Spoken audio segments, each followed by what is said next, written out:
Hello and welcome back Saraswati ज्ञान। और जैसा कि आपने थंबनेल में देखा है कि एसोकी डायोड के बारे में आज हम इस वीडियो में पढ़ने वाले हैं। शायद आपने एसोकी डायोड का नाम पहले पढ़ा हो। अगर आप पहले से जानते हैं तो बहुत ही अच्छी बात है। वैसे आप उसका जो है थंबनेल देखकर आप समझ गए होंगे। एसोकी डायोड मतलब कि टनल डायोड। ये इसलिए मैंने डाला है कि बहुत सारे लोग जो है टनल डायोड को जानते हैं, लेकिन उसका दूसरा नाम जो है एसोकी डायोड को नहीं जानते हैं। तो इसकी हिस्ट्री के बारे में हम बात कर लेते हैं। तो 1957 टू 1958 में लगभग एक जापानी वैज्ञानिक थे लियो एसाकी, जिसने इसकी खोज की थी। उन्हीं के नाम पर जो है इसका एसोकी नाम रखा गया। अब मैं बाद में बात करूंगा कि टनल डायोड क्यों बोलते हैं इसको। सबसे पहले कुछ इंपॉर्टेंट बातों के बारे में हम जान लेते हैं। इसमें सबसे अच्छी बात यह है कि उच्च डोपिंग की जाती है। इसमें साधारण डायोड की अपेक्षा 100 गुना अधिक डोपिंग की जाती है, जिसके कारण इसके पीएन जंक्शन की जो जाएगी चौड़ाई, अवक्षय परत की चौड़ाई जो जाएगी बहुत ही कम हो जाती है। कम मतलब कि बहुत ही संकीर्ण हो जाती है, लगभग 10 की घात -5 mm जिसे हम बोल सकते हैं।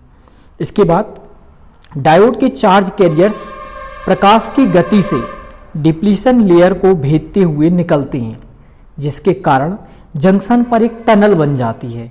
इसलिए इस डायोड को क्या कहते हैं? टनल डायोड कहते हैं। मतलब कि जब उसकी चौड़ाई जो होती है बहुत कम होती है और जो प्रकाश की गति से जब जो लेयर डिप्लीशन लेयर से निकलते हैं तो इससे एक टनल निकल जाती है। मतलब ऊपर से नहीं निकलते हैं, सीधे टनल बनाकर निकल जाते हैं, इसलिए इसको टनल डायोड कहा जाता है। अब इस डायोड के निर्माण में सबसे इम्पॉर्टेंट बात है कि सिलिकॉन का उपयोग नहीं किया जाता है। बाकी सभी जो हमने डायोड्स देखे हैं उसमें सिलिकॉन का प्रयोग होता होगा, लेकिन इसमें नहीं होता है। कारण क्या है कि इसमें सामान्यतः जर्मेनियम, गैलियम और आर्सेनाइड या गैलियम एंटीमोनाइड अर्धचालक का प्रयोग किया जाता है। इसमें क्यों प्रयोग किया जाता है? गैलियम आर्सेनाइड का प्रयोग इसलिए किया जाता है, इसमें फॉरवर्ड धारा और वैली धारा का अनुपात का मान जो जाएगा गैलियम आर्सेनाइड का सबसे अधिक होता है, 15 होता है, इसलिए गैलियम आर्सेनाइड का प्रयोग करते हैं। जबकि सिलिकॉन का जो होता है इससे कम आता है, इसलिए जो है टनल डायोड में निर्माण करने में अधिकतर गैलियम आर्सेनाइड का प्रयोग किया जाता है। सिलिकॉन का प्रयोग बहुत ही कम किया जाता है। यहाँ हमारे बहुत सारे क्वेश्चन जो है हमारे जो है उनका सॉल्व हमें मिलता है।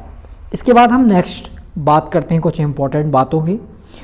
इसके बाद ये बात करते हैं कि यह क्वांटम यांत्रिक प्रभाव के कारण प्रभावी रूप से नकारात्मक प्रतिरोध रखता है। टनल डायोड जो हो जाएगा किसके कारण? क्वांटम यांत्रिक प्रभाव के कारण। और इस प्रभाव को क्या कहा जाता है? इस प्रभाव को टनलिंग प्रभाव कहा जाता है। अब टनल डायोड का पीक पॉइंट और वैली पॉइंट के बीच ऋणात्मक प्रतिरोध होता है। जब हम इसका VI वक्र खींचते हैं तो उसका सबसे ऊंचा वाला भाग जिसे हम बोलते हैं पीक पॉइंट, शीर्ष बिंदु जिसे बोल सकते हैं।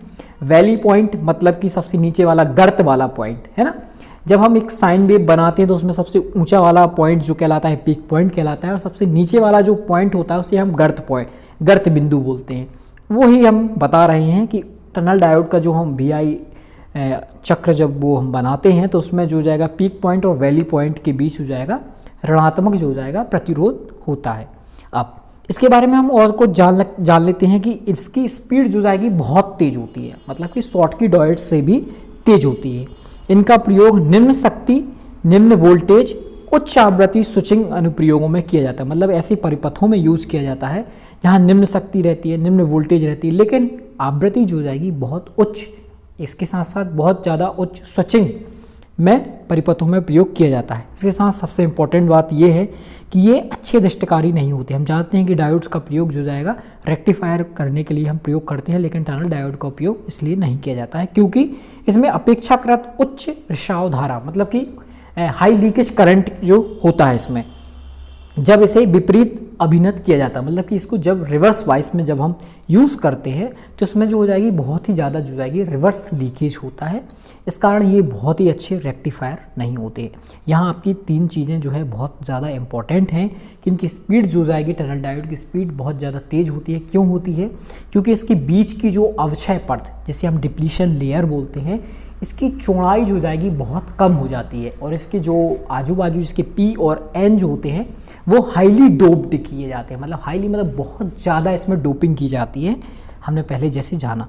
तो यहाँ जो हो जाएगी ये इसका प्रयोग होगा। इंपॉर्टेंट पॉइंट ये इसके अनुप्रयोग में भी हो सकता है इसके उपयोग में भी हम ये चीज़ें कर सकते हैं कि जहाँ बहुत सारी हाई स्पीड की आवश्यकता होती है वहाँ हम टनल डायोड का प्रयोग कर सकते हैं।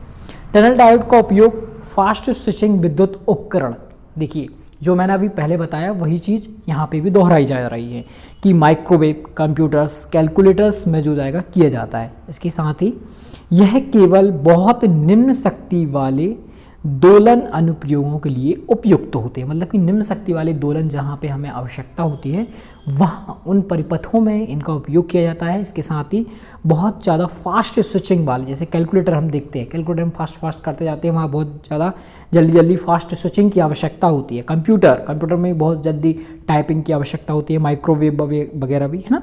इसके साथ ही इसमें एक हानियाँ भी हैं, इसके बहुत सारे लाभ हैं, लेकिन टनल डायोड की कुछ हानियाँ भी हैं कि टनल डायोड जो होता है आउटपुट एवं इनपुट के मध्य आइसोलेशन प्रदान नहीं करते हैं। ये आपको याद रखना है कि टनल डायोड जो जाएगा आउटपुट एवं इनपुट के मध्य पृथक्कीकरण प्रदान नहीं करते हैं। पृथक्कीकरण मतलब कि आइसोलेशन। ये इसके हम उपयोग के बारे में भी हम समझ सकते हैं कि इसका ये उपयोग है ना। टनल डायोड फास्ट स्विचिंग में इसका प्रयोग किया जाता है, निम्न शक्ति वाले दोलन अनुप्रयोगों के लिए उपयुक्त होता है और आउटपुट एवं इनपुट के मध्य आइसोलेशन प्रदान नहीं करती। आशा करता हूँ कि आपको ये वीडियो अच्छी लगी होगी। वीडियो अगर आपको अच्छी लगती है तो वीडियो को लाइक कीजिए और चैनल को सब्सक्राइब करना बिल्कुल भी ना भूलें और बेल आइकन को दबाना बिल्कुल ना भूलें।